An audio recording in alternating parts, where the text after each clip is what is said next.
지난 영상에서 우리는 충분한 증거를 가지고 있어도 잘못 선택할 수 있다고 했는데요. 이번 영상에서는 오류에 대해 쉽게 설명해 보려고 해요.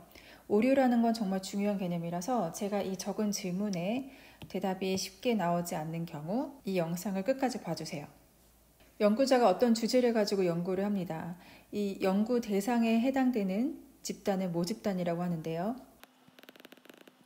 연구자니까 이 모집단에 관한 뭔가 중요한 걸 발견하거나 개발하고 싶겠죠? 그래서 연구 끝에 정말 발견한 건지 실험을 해보게 됩니다. 이때 귀무가설로는 H 낫이 U는 10이라고 했어요. 그리고 대립가설로는 U는 10보다 크다고 했습니다.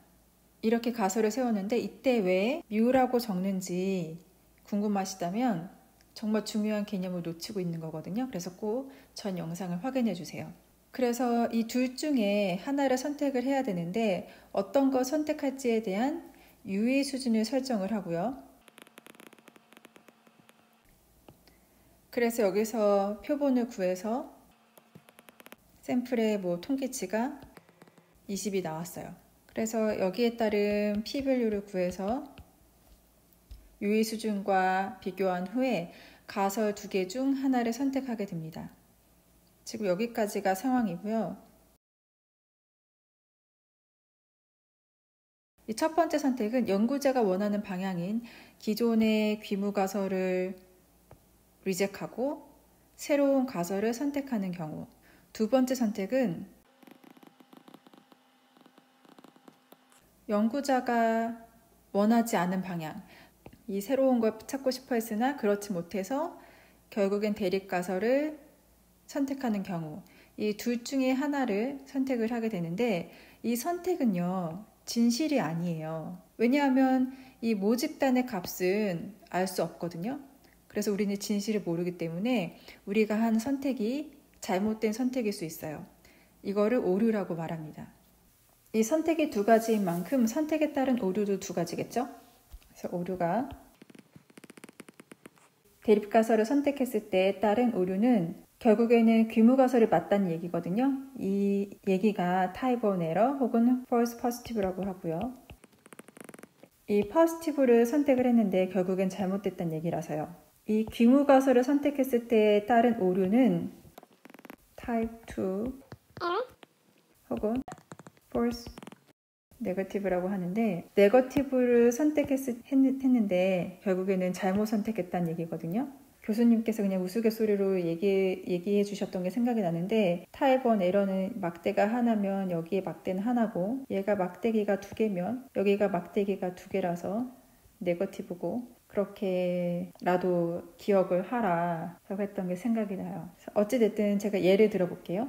pregnant라는 포지티브한 결과값인데 근데 이게 잘못이 된 거잖아요. 그래서 타입 1 error, false positive라고 하고 얘는 not pregnant는 네거티브한 얘기예요. 그러니까 네거티브한 결과값이기 때문에 false negative라고 합니다. 이런 상황과 이런 상황 이렇게 두 가지를 보시면 될 것 같아요. 그래서 선택을 하면 이 선택에 따른 오류가 이렇게 되는데 이 선택은요 제가 임의로 하는 게 아니잖아요. 바로 이 유의 수준과 연관되어 있어요. 그러니까 유의 수준의 값에 따라 이 알파 값에 따라 결정이 나는 거죠.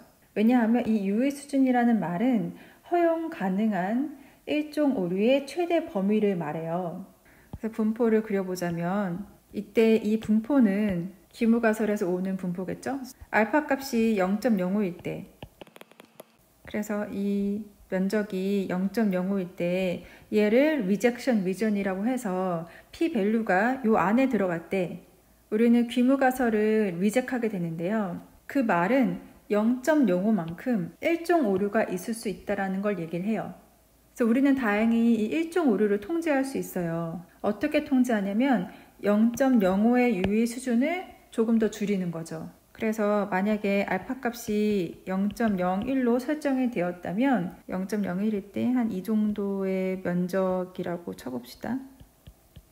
이 정도 면적이 해당하는 게 바로 rejection region이라고 해서 p-밸류 값이 0.01보다 낮아서 이 안에 들어가야 우리는 귀무가설을 리젝하고 새로운 파인딩인 그 대립가설을 선택할 수 있는 거니까요. 물론 이 대립가설을 선택을 해도 0.01만큼의 일종 오류가 생길 수 있다는 거죠. 그래서 이 정도 오류는 허용 가능한 오류라고 해서 새로운 발견을 얻게 되는 거죠.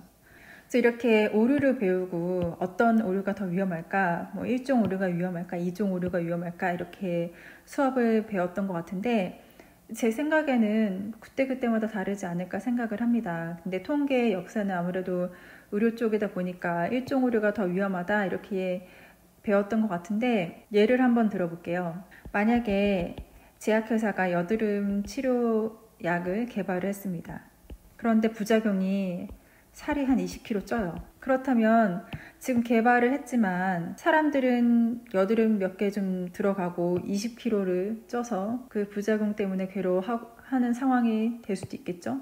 근데 만약에 제약회사에서 이 제품이 통과가 되지 않았어요. 그렇다면 개발 비용 다 날아가는 거고 일반 사람들은 좀 효과가 적은 여드름 약을 사용을 하게 되는 거죠. 그래서 이거는 뭐 생사가 달린 문제가 아니기 때문에 그렇다 치는데 다른 예로 효과가 별로 없는 뭐 코비드 19에 대한 치료제 즉 효과가 별로 없어요. 그런데 효과가 그나마 있다라고 해서 제품이 나왔을 때 뭐 듣지도 않은 약을 결국에는 사람들이 사게 되는 상황인 거죠. 근데 반면 이 약이 출시가 되지 않게 되면 어쩌면 살 수도 있었던 사람인데 죽을 수도 있는 거잖아요.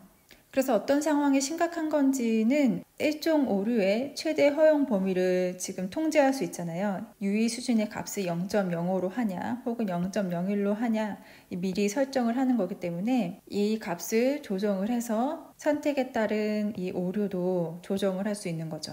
그래서 처음 슬라이드를 보면 연관성이 적은 용어가 뭔지 제가 질문을 던졌는데 결국에는 다 연관성이 있습니다. 그래서 원래는 여기에 타입 2라고 적고 싶었는데 혹시 영상을 안 보고 오해하는 분이 생길까봐 같은 의미를 가지고 있는 용어로 좀 적어 보았어요. 그럼 다음 영상에서 뵐게요. 감사합니다.